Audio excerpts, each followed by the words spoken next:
Start. सबको दिवाली की बहुत बहुत शुभकामनाएं। आज हमारे शो में वापस हम सबकी फेवरेट, इस समय कहा जाए तो हर एक आदमी की फेवरेट है एस्ट्रो अंबोला जी। आपका बहुत बहुत धन्यवाद, आपने फिर से समय दिया हमें। धन्यवाद। आप सबको हमारी तरफ से बहुत बहुत दिवाली की शुभकामनाएं। ये पंचवर्षीय प्रकाश पर्व है जो हम सब युगों से मनाते आ रहे हैं और यह वर्ष आपके लिए और उन्नति लेके आए, स्वास्थ्य लेके आए, आपकी सभी मनोकामना पूरी हो, ऐसी मेरी भगवती और राम जी से प्रार्थना है। जय श्री। बहुत प्यारा संदेश। मैम पहली बात तो आपको भी हैप्पी दिवाली। आपने इतने इम्पोर्टेंट दिन, इतना टाइम दिया अपना। आज के दिन लोग बहुत व्यस्त होते हैं, इसके बाद भी इतना समय दिया अपना।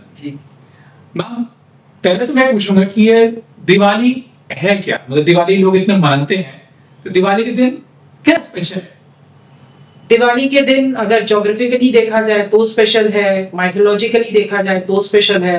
दिवाली से एक नई ऋतु का प्रारंभ होता है। हेमंत ऋतु में हम मनाते हैं, कार्तिक अमावस्या के दिन इसको मनाया जाता है।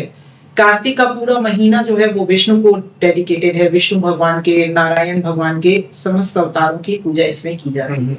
राम जी भी अयोध्या वापस आए थे, इतनी बड़ी विजय के बाद वो वापस आए थे, तो इसलिए भी ये प्रकाश पर्व मनाया जाता है। और भी इसके पीछे कथाएं हैं, जैसे नरक चतुर्दशी की कथा है, जिस दिन कृष्ण भगवान ने द्वापर युग में नरकासुर को वध किया था और 16,100 राजकुमारियों को नरकासुर के प्रकोप से बचाया था। तो मैम 5 दिन का त्योहार कैसे कैसे मनाने वाला है ये? सबसे पहले धनतेरस मनाया जाता है। इस बार धन त्रयोदशी 18 तारीख को मनाई जाएगी, जो शनिवार को पड़ रहा है। शनिवार को दोपहर से ही त्रयोदशी लग जाएगी और 1:51 रविवार तक धन त्रयोदशी है। तो तेरस की खरीदारी हम रविवार को भी कर सकते हैं और शनिवार को भी कर सकते हैं। प्रेफरेबली ये जरूरी है कि सैटरडे को करें, पर अगर हमें वाहन लेना है, गोल्ड लेना है, तो बुक हम सैटरडे को करके और संडे को डिलीवरी ले सकते हैं। इतनी चीटिंग अलाउड होती है। और जो हम दिया दिखाते हैं, दिया जलाते हैं, तो वो भी हम सैटरडे को स्थिर लग्न, मतलब अगर सिंह लग्न है जैसे, तो 6 बज के कुछ मिनट से है और 7:30 तक है। उस समय अगर हम दिया जलाते हैं तो बहुत ही प्रेफरेबल रहेगा और सबको इसका लाभ मिल पाएगा। और धन त्रयोदशी के दिन हम बहुत सारे और भी पूजा करते हैं, जैसे खील बताशा लेके आते हैं, लक्ष्मी गणेश की मूर्तियां लेके आते हैं। अपने घर में जो भी हमारी तिजोरी है उसकी सफाई वगैरह भी हमें कर लेनी चाहिए। जो पेपर्स हैं हमारे, जैसे एफडी के पेपर्स हो गए, हमारे अकाउंट के पेपर्स, मींस जो पैसों से रिलेटेड है, शेयर पेपर्स हो गए, शेयर का जो लोग ट्रेडिंग करते हैं वो लोग इस दिन पूजा जरूर करें। हाँ जी। और ये माना जाता है कि ये 5 दिन, पहले के समय में जब इंडियन इकोनॉमी थी और जब अगर हम भारतीय लेखा देखें तो वो दिवाली से ही शुरू होता है, दिवाली पे ही खत्म होता है। तो 5 दिन, मतलब धन त्रयोदशी के दिन लॉकर्स लॉक कर दिए जाते थे और 5 दिन में गिना जाता था कि कितना प्रॉफिट हुआ, डेटर्स कैसे हैं, क्रेडिटर्स कैसे हैं। तो इस पूरी कैलकुलेशन के लिए, क्योंकि मैनुअल होता था, तो उसमें 5 दिन लगता था। और उसके बाद नई बुक्स मेंटेन करने में तो वो पूरा लगभग लेकर के वो 9वीं तक पहुंच जाता था। हाँ जी। तो इसलिए भी धन त्रयोदशी बहुत ही प्रमुख है। और जैसा कि हम सभी जानते हैं, मैंने पहले भी जिक्र किया था कि समुद्र मंथन से भी ये जुड़ा हुआ है। इस दिन अमृत कलश लेकर के, मैं नाम इस समय मिस कर रही हूँ थोड़ा सा, इस दिन अमृत कलश लेकर के धन्वंतरी जी प्रकट हुए थे और वहीं से सारी चीजें शुरू हुई। तो इसलिए धन त्रयोदशी के दिन किसी भी पात्र को खरीदना ज्यादा शुभ माना जाता है। कालांतर में ये मेटल की परचेज भी आ गया। कोई भी पात्र आप ले सकते हैं, गिलास, जग, कटोरी, कटोरा, जिसमें कोई चीज फिल की जाए। इसके दिन खीर हो गया, व्हाइट कोई भी स्वीट हो गई, जो घर में बनाई जा सके, इजिली बनाई जा सके, उसको भगवान को जरूर चढ़ाना चाहिए। और जो भी डॉक्टर्स, जिन भी डॉक्टर से हमने ट्रीटमेंट लिया है, उनको ग्रेटिट्यूड शो करना चाहिए। हाँ जी। ये धन त्रयोदशी के दिन विशेष उपाय है जो 11 बजे से लेकर के 2 बजे के बीच हमें जरूर करना चाहिए। मतलब हमें 11 से 2 के बीच में 11 से 2 के बीच हमें ये उपाय करना चाहिए कि जितने भी डॉक्टर्स ने अभी तक हमें ट्रीट किया है या हमारे लव वंस को ट्रीट किया है उनको हम ग्रेटिट्यूड शो करें। अगर उन तक हम पहुंच सकते हैं तो उनको गिफ्ट्स देना चाहिए। अगर हम उन तक नहीं पहुंच सकते हैं तो इमोशनली या मन से उनको ग्रेटिट्यूड देना चाहिए, उनकी फैमिली के लिए विशेस देनी चाहिए। तो ये हम एक प्रमुख उपाय कर सकते हैं। आप इस उपाय को करके देखिएगा, आपके हेल्थ में बहुत चेंजेस आएंगे। आपके लव वंस जो कई बार आपने देखा है रोहित जी, बीमारियां चलती चली आ रही हैं, पैसे बहुत वेस्ट होते हैं, तो वो होना कम हो जाएगा। और अगर आप एस्ट्रोलॉजर्स की हेल्प लेते हैं रेगुलरली तो भी आपको काफी इससे फायदा होगा। तो धन त्रयोदशी के दिन ये उपाय जरूर करना चाहिए। मेरा मानना तो ये भी है कि हमें एस्ट्रोलॉजर्स की भी वो लेनी चाहिए, उनको भी धन्यवाद करना चाहिए क्योंकि वो भी हमें गाइड करते हैं। हाँ, वो तो हम कर सकते हैं, पर देखिए जो मुख्य पर्व है ये अमृत कलश लेकर के धन्वंतरी जी उत्पन्न हुए थे, तो ये पर्व ही उनका है, धन्वंतरी का ही ये पर्व है। और धन से रिलेटेड जहां हम अपना कोष रखते हैं उसको साफ करना और ये चेक करना कि हमने जो साल भर में कमाया है वो खर्च कहाँ किया है। क्या कहीं हमने किसी की तकलीफ को एंजॉय तो नहीं किया, या किसी की तकलीफ में हमने हेल्प की कि नहीं की। खुद को भी हमें मतलब हमारे कर्मों की एक बैलेंस शीट रेडी करनी चाहिए धन त्रयोदशी के दिन। ओके। और अब आते हैं दूसरे दिन नरक चतुर्दशी, क्योंकि इस बार रविवार 19 तारीख को मनाया जाएगा। इस दिन हनुमत जयंती भी मनाई जाती है।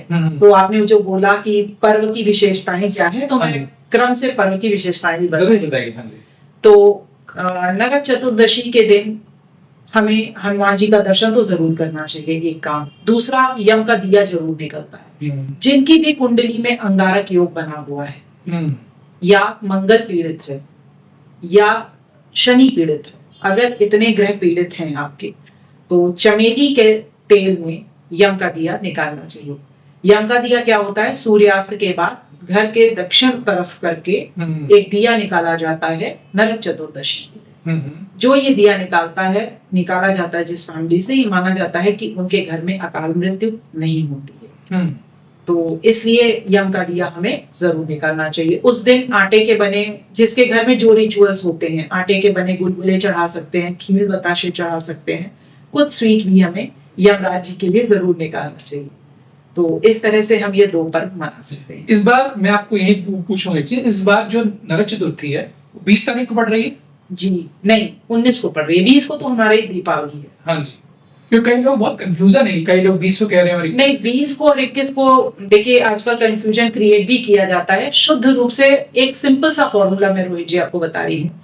जो पर्व जिस समय का है, अगर वो तिथि उस समय है तो वो उसी दिन मनाया जाएगा। जैसे दिवाली हम कब मनाते हैं, इवनिंग में, नाइट में। तो जब अमावस्या शाम को या रात में हमें मिलेगी, हम दीपावली तभी मनाएंगे। अच्छा। अब 19 तारीख को आप 20 कह रहे हैं, तो 20 को जो दिवाली है वो इवनिंग में है, पर 21 को दिवाली या अमावस्या दिन में ही खत्म हो जाएगी। तो अमावस्या 2 मनाई जाती है, एक दान की और एक स्नान दान की होती है और एक पूजा पाठ की होती है।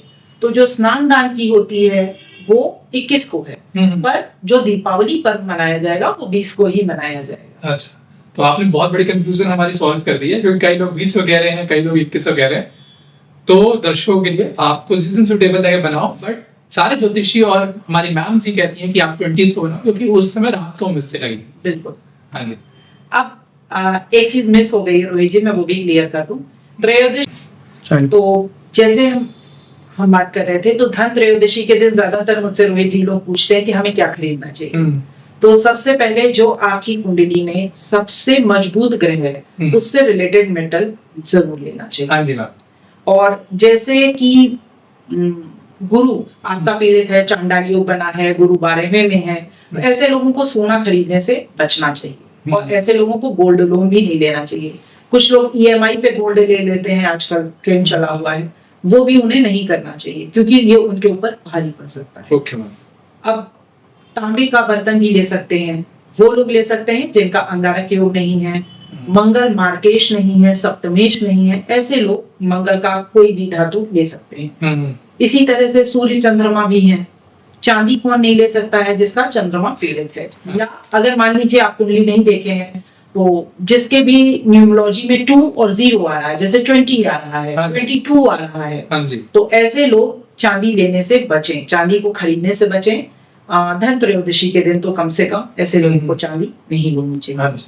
तो लेना क्या चाहिए वो मैंने पहले बता दिया। अगर बुध ग्रह है तो क्या करना चाहिए? बुध ग्रह वालों को पुस्तकें दान में देनी चाहिए। बृहस्पति वालों को भी, जैसे मान लीजिए इस समय ज्यादातर ग्रह धन त्रयोदशी के दिन गुरु के नक्षत्र में, राहु गुरु के नक्षत्र में है, शनि जी भी गुरु के नक्षत्र में है, गुरु खुद गुरु के नक्षत्र में है, मंगल और बुध भी गुरु के नक्षत्र में है। तो गुरु के नक्षत्र में ज्यादा होने की वजह से धर्म पुस्तकों का दान इस समय बहुत ही शुभ है।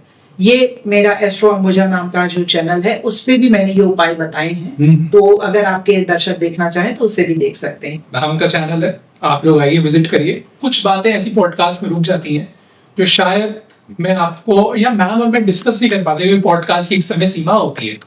मैं चाहता हूँ अगर आपको कुछ पर्सनल चीजें देखनी है, कुछ जाननी है, तो मैम का चैनल का नेम है एस्ट्रो अंबुजा, आप उस पर आइए। मैं आपको ये इनका लिंक और लोगो डाल दूंगा, आप देख लेना। और आपको जो भी पूछना है मैम से पूछ लीजिए, शायद मैम मैं इस पॉडकास्ट से ज्यादा आपको कुछ बता पाए। हाँ मैम, तो उस पे भी मैंने ये उपाय बताए हैं, तो वो करेगा। दूसरा जिसका जैसे चंद्रमा है, चंद्रमा मान लीजिए चंद्रमा आपका लग्नेश है, तो और लग्नेश मजबूत है, लग्नेश पंचमेश नवमेश इसमें से एक जरूर मजबूत होता है ज्यादातर। तो जो उसमें से सबसे मजबूत है उस ग्रह की परचेज आपको करनी चाहिए। ओके। अब जहां तक मैंने बताया, बुध का हम लोग बात कर चुके थे, मंगल का, सूर्य का और चंद्रमा की। चंद्रमा का चांदी होता है। अब बचा है शनि और राहु।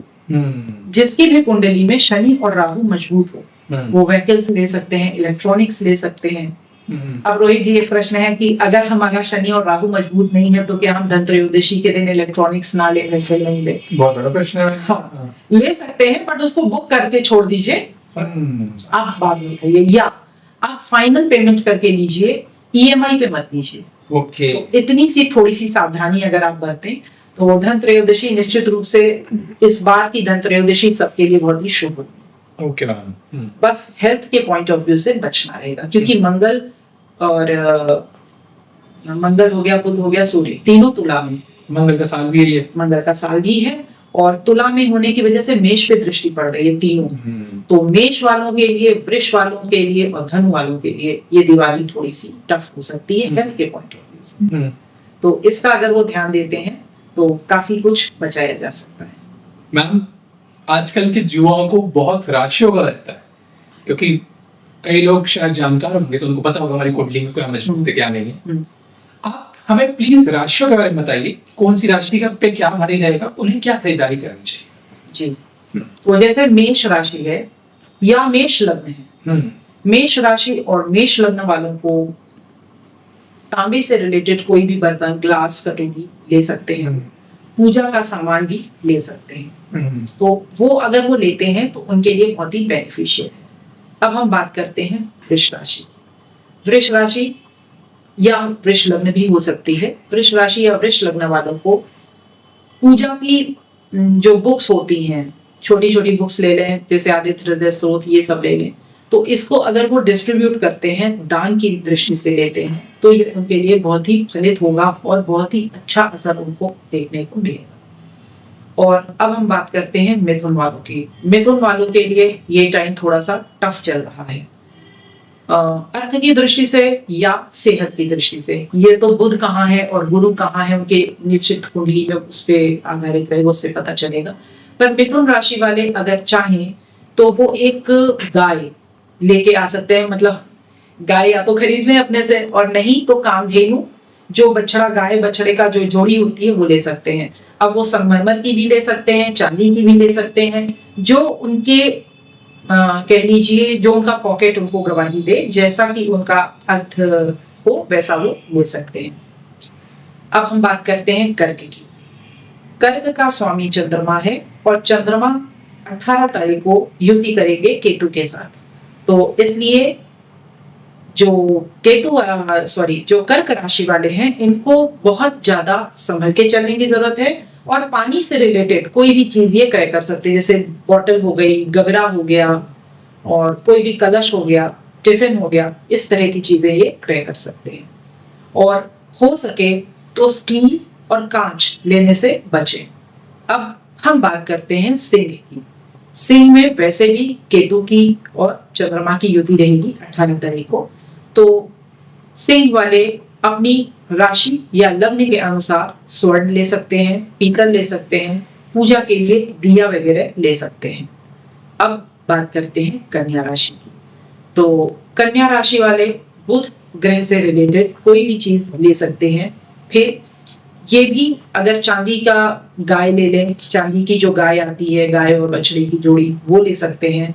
किसी को गिफ्ट करने के लिए छोटे से कान्हा जी भी ले सकते हैं, अगर ये लव वंस को गिफ्ट देना चाहें तो ले सकते हैं। ये लक्ष्मी गणेश भी अगर चांदी का या मेटल का लेना चाहे तो ले सकते हैं। अब हम बात करेंगे तुला। तुला लग्न वाले या तुला राशि वाले, क्योंकि इनके तुला में इस समय 3 ग्रहों की युति देखी जाएगी, सूर्य की, मंगल की और बुध की।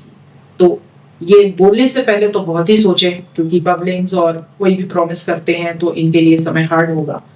छुट्टी का टाइम है तो किसी से लड़ने की जरूरत नहीं है, आराम से अपना फेस्टिवल मनाइए और कोशिश करिए कि पूजा पाठ में ही ज्यादा टाइम स्पेंड करें। और अगर लेने की या खरीदारी की बात आएगी तो तुला वाले पूजा से रिलेटेड वस्तुएं ले सकते हैं, जैसे झालर ले सकते हैं पूजा में सजाने के लिए, वंदनवार ले सकते हैं गिफ्ट करने के लिए, तो ये सारी चीजें ले सकते हैं। और तुला के बाद वृश्चिक। वृश्चिक पुनः मंगल की बात आएगी और आप देख रहे हैं कि वृश्चिक का स्वामी एक ग्रह पहले है, मतलब 12वें भाव में है। तो वृश्चिक वाले किसी भी हादसे को बचाने की कोशिश करें। सबसे पहले कोई भी खरीदारी जोश में ना करें, दूसरे को देख करके नहीं करें, जो उनकी पॉकेट को सूट करता है बस वही चीजें खरीदें। और फिर मैं कहूंगी कि पूजन से रिलेटेड चीजें जैसे आचमनी हो गई और थालियां हो गई जो पूजा में यूज होती है, वो चीज खरीद सकते हैं। और वृश्चिक के बाद धनु। धनु का स्वामी इस समय मिथुन में चल रहे हैं, तो गुरु होते हैं, इतना जो भी ज्योतिष को जानते हैं वो इन सब चीजों को जानते ही हैं। तो जो धनु के जिनकी भी राशि या लग्न धनु है, उनको निश्चित रूप से स्वर्ण की परचेज तो करनी चाहिए। स्वर्ण उनको बहुत पसंद भी होता है, पर ईएमआई पे गोल्ड लेने से बचे। जितनी आपकी पॉकेट अलाउ कर रही है उतना ही गोल्ड लें, क्योंकि गोल्ड इस समय आसमान को छू रहा है। और जैसे ही शनि मार्गी होंगे तो आप लोग देखेंगे कि सोने के भाव में काफी गिरावट महसूस की जाएगी। और वैसे भी अभी 18 को ही कर्क में गोचर होने वाला है गुरु का भी, तो इसका फिर मैं कभी बताऊंगी या मैं अपने YouTube चैनल पे इसकी बात कर लूंगी। तो धनु के बाद आते हैं हम मकर पे। मकर, जैसे मकर और कुंभ दोनों के ही स्वामी इस समय वक्री अवस्था में और गुरु के नक्षत्र में चल रहे हैं, तो शनि वालों को व्हीकल लेने से बचना चाहिए। और अगर वो नई व्हीकल खरीद रहे हैं तो उसकी पूजा पाठ अच्छे से करवा लें और अपनी मतलब जो स्थिर लग्न होती है उसमें ना परचेज करके चर अगर लग्न में वो परचेज करेंगे तो ये उनके लिए बहुत ही सूटेबल होगा, कुंभ के लिए भी और मकर के लिए भी। अगर कुंभ राशि वाले खरीदना चाहते हैं तो वो इलेक्ट्रॉनिक्स खरीद सकते हैं, क्योंकि कुंभ में राहु का गोचर चल रहा है जो उनको इलेक्ट्रॉनिक्स की तरफ प्रेरित भी करेगा। और जिनका भी शनि या राहु खराब है, जो कुंभ राशि वाले हैं, वो इस समय लोन से जरूर पीड़ित होंगे। तो लोन से भी निकलने के लिए उपाय आप कर सकते हैं, ये मैं अपने चैनल पे बता दूंगी। अभी मैं सिर्फ खरीदारी की बात कर रही हूँ। तो कुंभ राशि वाले इलेक्ट्रॉनिक गैजेट्स में कोई भी खरीद सकते हैं या इलेक्ट्रॉनिक गैजेट्स छोटे लेकर के गिफ्ट भी कर सकते हैं। अब अंतिम राशि की बात करते हैं, मीन राशि या मीन लग्न वाले। जिनकी भी मीन राशि या मीन लग्न है वो गोल्ड जरूर लें, कम लें ज्यादा लें, जैसे भी उनकी पॉकेट अलाउ करती है वैसे लें। और जो भी आपके गुरु हैं या गुरु तुल्य हैं उनको स्वर्ण दान जरूर करिए। जो आपकी पॉकेट अलाउ करती है वो करिए, पर स्वर्ण दान जरूर करिए। रोहित जी, मैं एक परमिशन आपसे और लूंगी। जैसे मैंने बताया 12 राशियों को खरीदना क्या है, वैसे मैं ये जरूर बताऊंगी कि 12 राशियों को डोनेट क्या करना। बहुत जरूरत है। मेष वालों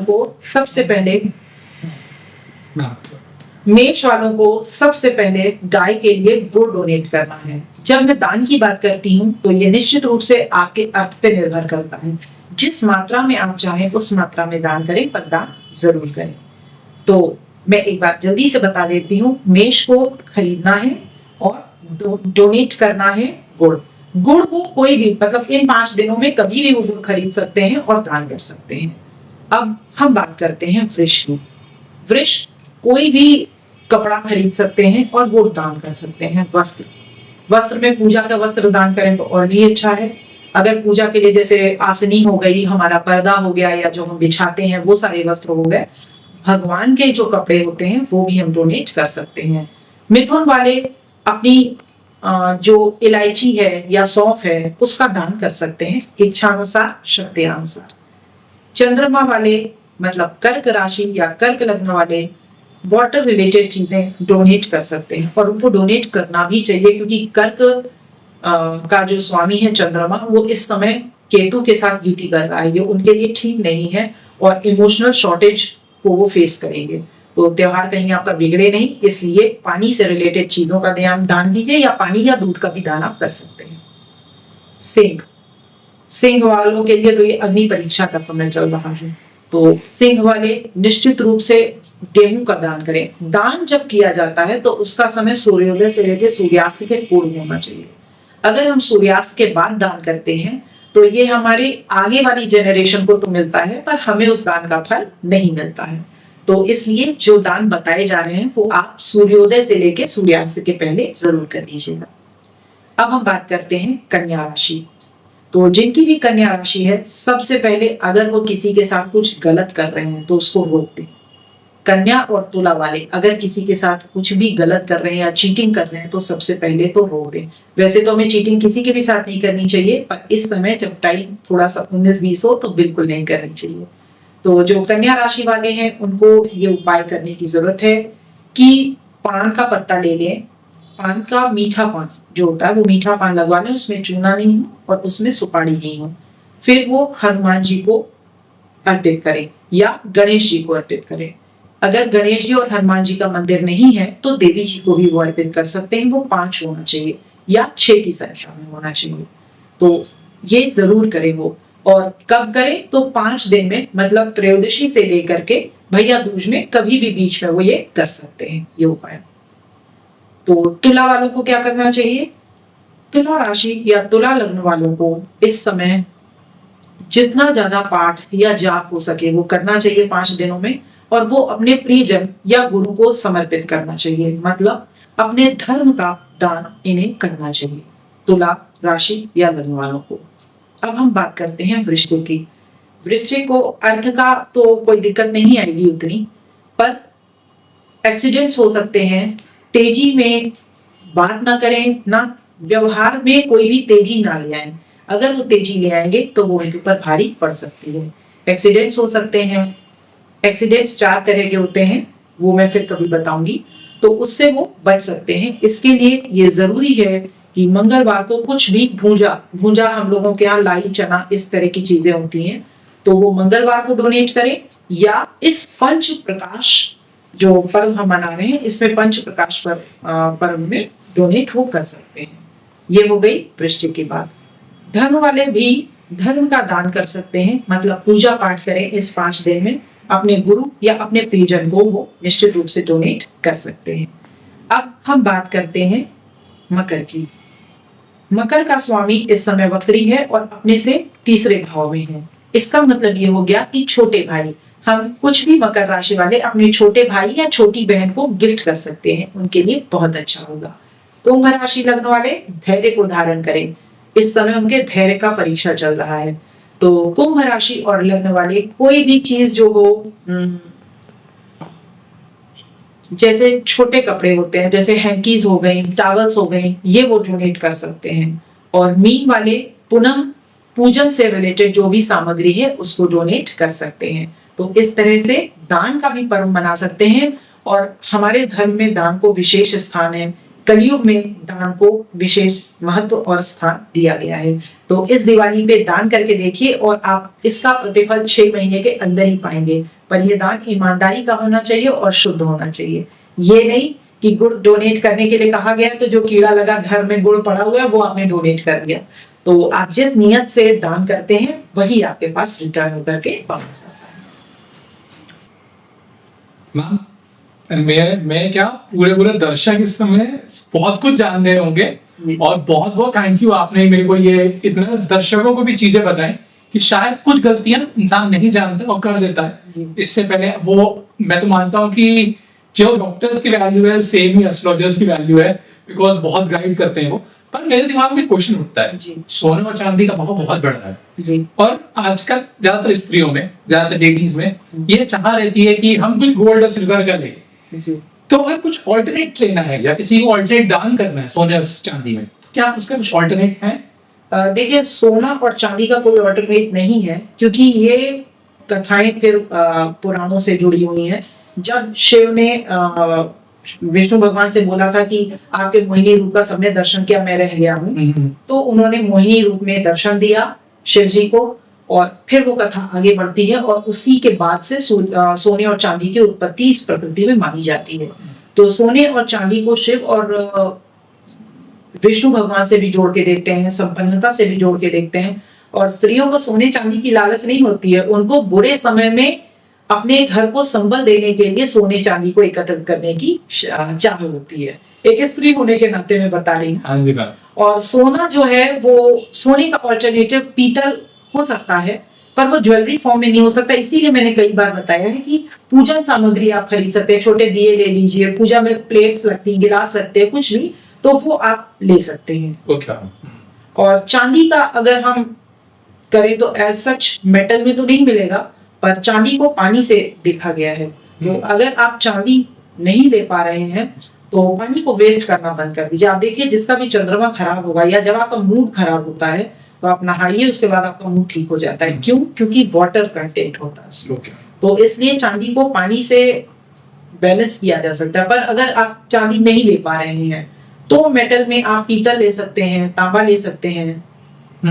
स्टील लेने से इस बार बचिएगा, क्योंकि शनिवार को पड़ रहा है। अगर आपका शनि खराब है या शनि अच्छी स्थिति में नहीं है आपकी कुंडली में, तो आपके ऊपर भारी पड़ जाएगा। इसलिए अगर आप बिल्कुल श्योर हैं कि आपकी कुंडली में शनि और राहु वेल प्लेस्ड है, तभी इस बार मतलब इलेक्ट्रॉनिक्स और उसमें हाथ डालना चाहिए। ये आखिरी में ये प्रश्न पूछेंगे इस दिवाली के सेगमेंट में कि दिवाली किस तारीख को आ रही है और हमें पूजन कब करना चाहिए और पूजन में क्या करना चाहिए? दिवाली 20 तारीख को है और 20 तारीख को पूजन के 3 टाइम होंगे। एक होगा शाम को दियाबत्ती का समय, वो लगभग 5:30 से लेकर 7 बजे के आसपास है। फिर 9 बजे से लेकर 10:30 के आसपास एक टाइम आएगा। तो जो 9 से लेकर 10:30 तक का टाइम आएगा, उसमें जो व्यापारी वर्ग रहते हैं वो विशेष पूजन करते हैं तिजोरी का। जैसा कि मैंने भी बताया, बही खातों का भी पूजन इस दिन होता है। जो लोग अपना काम शुरू कर रहे हैं या काम करते हैं, वो इस दिन कलम की, अपने रजिस्टर्स की, अपनी चेक बुक्स की, या अगर हम रिसिप्ट देते हैं तो रिसिप्ट्स की पूजा कर सकते हैं। और जितने भी कह लीजिए, जैसे आप लोग हैं रोहित जी, तो आप अपने कैमरे की भी पूजा कर सकते हैं दिवाली के दिन। तो वो 9 बजे के बाद का मुहूर्त है, 9 से लेकर 10:30-11 बजे के आसपास। एक आता है काली की मध्य रात्रि का पूजन। ये आता है 2 से लेकर, आप समझ लीजिए, कह लीजिए 1:30 से लेकर के 3:30 या 3 बजे तक, क्योंकि 3 के बाद तो ब्रह्म मुहूर्त शुरू हो जाएगा। ये पूजन उनको करना चाहिए जो प्रेम में है और उनका जो स्पाउस है या लव वन है वो उनसे सेट नहीं हो पा रहा है या उनके अनुकूल नहीं है, या बीच बीच में जो नाराजगी हो जाती है, वो ये पूजन कर सकते हैं। इसको एक तरह से वशीकरण भी हम मान सकते हैं। या कोई अगर आपको परेशान कर रहा है, आपका बॉस है या कोई है, तो आप उच्चाटन के रूप में भी कर सकते हैं। इसके विशेष मंत्र होते हैं, विशेष क्रियाएं होती हैं। आप अपने गुरुजनों से पूछेंगे तो वो आपको ये बता देंगे। और तीसरा, अगर आपकी हेल्थ बहुत खराब रहती है, या हेल्थ खराब तो उतनी नहीं रहती है पर बार बार आप डॉक्टर्स के पास जाते हैं, बिल पे कर करके आप थक चुके हैं, तो राम कृपा नासई सब रोगा, जो एक भांति बने संजोगा, इसका जाप आप कर सकते हैं। 11 माला, 101 माला, ये भी आपको बहुत सूट करेगा। बट वही फिटमेंट, तो आई थिंक मैंने सारे जवाब दे दिए हैं। एक और बचा हुआ है, अगर आपको ये डर लगता है कि कोई आपको फॉलो कर रहा है, आपके पीछे किसी ने ब्लैक मैजिक तो नहीं किया, और आप लोगों के पास जा के थक चुके हैं, आपको नहीं पता चल रहा है क्या हो रहा है, तो पीली सरसों और काली मिर्च का एक उपाय होता है। रोहित जी बता दिया जाए क्या? मैम बता दीजिए। तो इसलिए ना, क्योंकि कुछ लोग गलत वे में भी यूज करते हैं ना, तो इससे बताने से डर भी लगता है। तो आप एक काम करिएगा कि जो जिसमें हम धूनी देते हैं उसमें आप कंडे जला लीजिए। कोशिश करिएगा कि गाय के उपले मिल जाए तो ज्यादा अच्छा है। उस पे आप पीली सरसों ले लीजिए और काली मिर्च के दाने ले लीजिए। जैसे मान लीजिए मुझे शंका है कि रोहित जी के ऊपर है, तो इनको एंटी क्लॉक 7 बार उतार करके उसमें हम डाल देंगे। अगर काली मिर्च, लौंग भी लेनी है 7 फूल वाली, 7 लेनी है काली मिर्च। और सेम होगा ये वही मिडनाइट में, मतलब 10:30 11:30 बजे के बाद। और जब 7 बार हम एंटी क्लॉकवाइज उतार करके उसमें डालेंगे तो आप देखेंगे वो चट करेगी। अगर वो चट कर रही है तो निश्चित रूप से आप ये जान जाइए कि कोई निगेटिव एंटिटी आपके पास है। अगर वो चट नहीं कर रही है तो खुश हो जाइए। तो ये छोटा सा उपाय है। और इस दिन काली पूजन का दिन होता है, तो कमल का विशेष महत्व है। कमल हाथ में लेकर के आप ऐसे, और ईश्वर से, भगवती से अगर आप लक्ष्मी मंत्र का या महालक्ष्मी अष्टकम का पाठ आप सुनते हैं 11 बार 21 बार पाठ पढ़ते हैं तो बहुत अच्छा। अगर पाठ सुनते भी हैं तो उसका भी बहुत पॉजिटिव असर होगा। मैम आपने तो दिवाली का बता दिया, अब हम दर्शकों को इस पावन पर्व को एंजॉय करने के आखिरी के 2 दिन भी बचते हैं। एक होता है गोवर्धन पूजा वाला दिन जी, और एक रक्षाबंधन के दिन। जी भैया दूज, भैया हाँ जी, भैया दूसरा दिन होता है। तो मैम मैं चाहता हूँ आप इसके बारे में भी बताएं हमें। जी बस, तो अब 2 दिन का पर्व और बचा है। गोवर्धन पूजा देखिए है क्या, दिवाली के दिन हमने माता लक्ष्मी को बुलाया और अलक्ष्मी की विदाई की। अलक्ष्मी जो है वो लक्ष्मी की बड़ी बहन को कहते हैं। तो अलक्ष्मी की विदाई के बाद घर में एक पर्व मनाया जाता है कि जो कुछ भी हमारे यहाँ अन्न धन आया है वो हम ईश्वर को, अपने इष्ट को समर्पित करते हैं। तो इस दिन फीमेल्स को, अगर जिनके घर में कुक लगी है वो भी अपने हाथ से सुबह कुछ जरूर बनाएं। एक जो हमारे यहाँ चूल्हा होता है, आज भी हम लोग उसको चूल्हा ही कहते हैं, वैसे गैस स्टोव कहते हैं आप लोग, उसमें स्वास्तिक बनाइए और 4 जगह स्वास्तिक बनाइए। उसमें एक पात्र पानी का रख लीजिए और आपको जो कुछ भी मीठा बनाना अच्छे से आता है वो घर की महिलाएं जो जिनके स्वामी के से, या वो खुद भी आजकल सेल्फ अर्निंग है तो वो खुद भी अगर कमाती है, जिनकी कमाई से घर चलता है, मैं लेमैन की लैंग्वेज बोल रही हूँ, जिनकी कमाई से घर चलता है, वो गृह स्वामिनी अगर अपने हाथ से कुछ मीठा बनाती है, वैसे तो वो जो कुछ भी बनाना जानती है उस दिन बनाना चाहिए और अपने इष्ट को भोग लगाना चाहिए। गोवर्धन पूजा का यही महत्व है। और आप अभी वृंदावन चले जाइए तो गोवर्धन पूजा का विशेष महत्व मिलेगा। इस दिन गोवर्धन बनते हैं और अन्नकूट बनता है, कई तरह के व्यंजन बनाए जाते हैं, कली चावल का प्रसाद मिलता है। देखिए 56 भोग, हाँ जी, 56 को अगर 9 की टेबल से डिवाइड करिए तो क्या आएगा आंसर?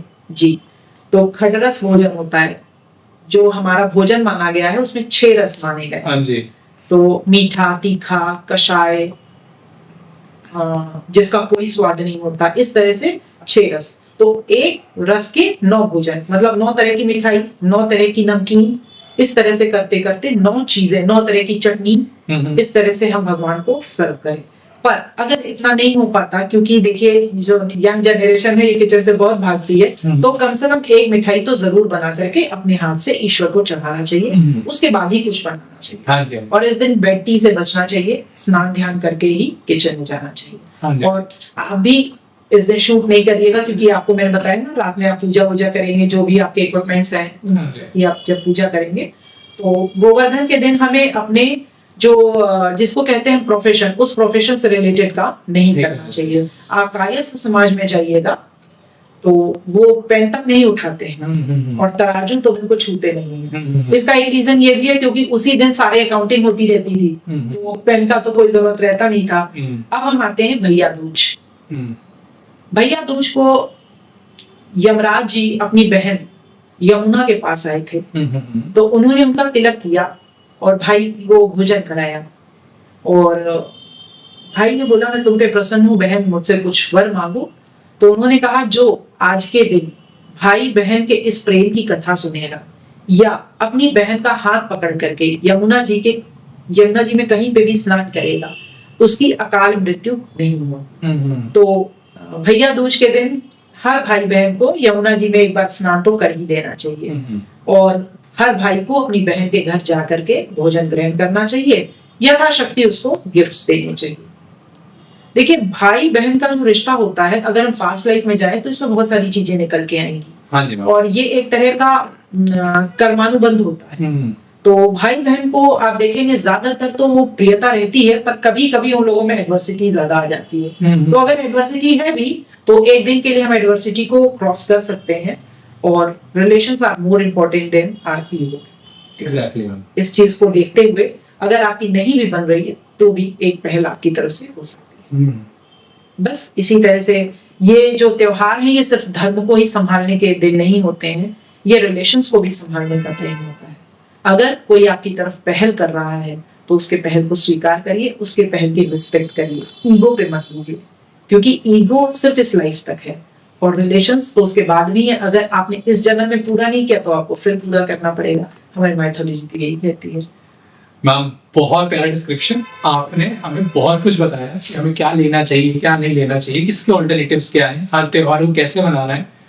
मैं पूरे दर्शकों को हैप्पी दिवाली और सारे पंचवर्षीय त्योहारों की फिर से अगेन वो की शुभकामनाएं देता हूँ। और साथ ही साथ मैम एस्ट्रो भैया जी को और समाचार नेशन को की तरफ से मैं रोहित आपको अगेन फिर से विश करता हूँ हैप्पी दिवाली। सबको शुभ दीपावली। अपना बहुत ध्यान दीजिएगा, रिश्तों का ध्यान दीजिएगा, सेहत का ध्यान दीजिएगा। ये 5 दिन सिर्फ अपनों के साथ बिताइएगा, रील्स पे नहीं, वीडियोस पे नहीं। So happy Diwali. Happy Diwali.